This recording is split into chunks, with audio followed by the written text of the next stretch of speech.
Le dimanche, ils assistent de moins en moins nombreux à l'office. Avant-guerre, ils représentaient 5 à 7% de la population de Syrie, près d'1,5 million de personnes, une minorité protégée par le pouvoir. Aujourd'hui, beaucoup fuient à l'étranger. Demeurent ici ceux qui n'ont pas assez d'argent pour partir. Bachar était un homme très bien pour les chrétiens. Il nous a permis de pratiquer notre foi, d'aller à l'église. Mais Bachar tue son peuple. C'est ce que vous dites à la télévision. Mais ici, il n'a encore tué personne. Notre plus grande crainte est que des gens qui ont une mentalité et une idéologie différentes viennent bouleverser ce pays, qui jusque-là nous assurait la sécurité, la stabilité, la paix. Le pouvoir ne peut plus leur venir en aide. Alors, ils ne comptent que sur eux-mêmes. À la nuit tombée, ces chrétiens tentent de s'organiser pour se défendre contre des groupes islamistes radicaux, qui se battent contre le pouvoir, mais s'en prennent aussi aux chrétiens. Ils préparent des rondes avec leurs armes personnelles. Vous voulez que je vous les montre? Des armes rudimentaires dont il n'hésitera pas à se servir. Évidemment, je me battrai pour protéger ma famille.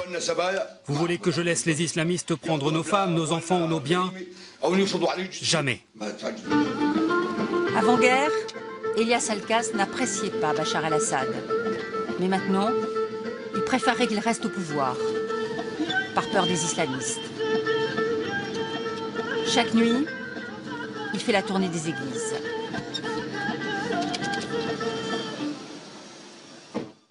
Celle-ci est particulièrement chère à son cœur.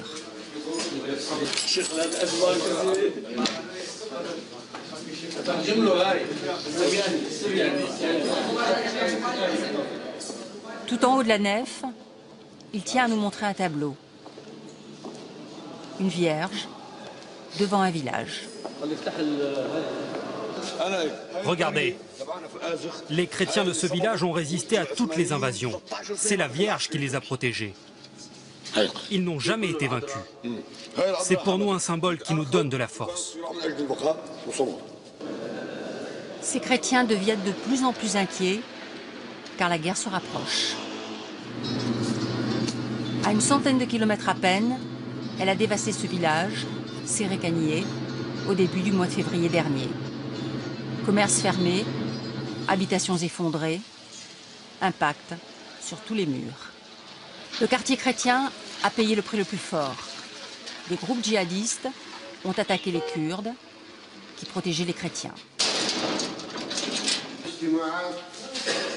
L'église Saint-Georges est un champ de bataille. Aujourd'hui déserté. Abdulahad était l'assistant du père en charge de cette église. Il est l'un des rares chrétiens à être resté. Ce sont des candélabres qui portaient des cierges, avec un manche en bois.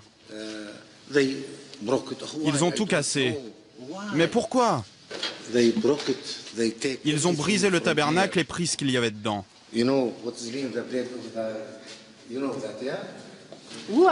Mais qui sont-ils?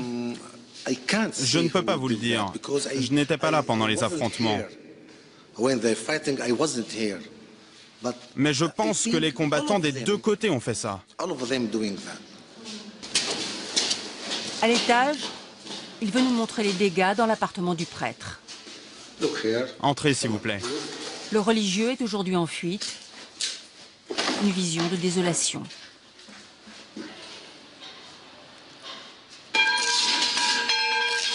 Abdulahad regrette surtout le rituel de la cloche. C'est lui qui était en charge. La cloche appelle les fidèles pour venir à l'église. Mais personne ne va venir aujourd'hui. Non, personne. Et ça me rend triste. Cette église, en partie détruite, risque à nouveau d'être saccagée en cas de retour des combattants islamistes les plus radicaux.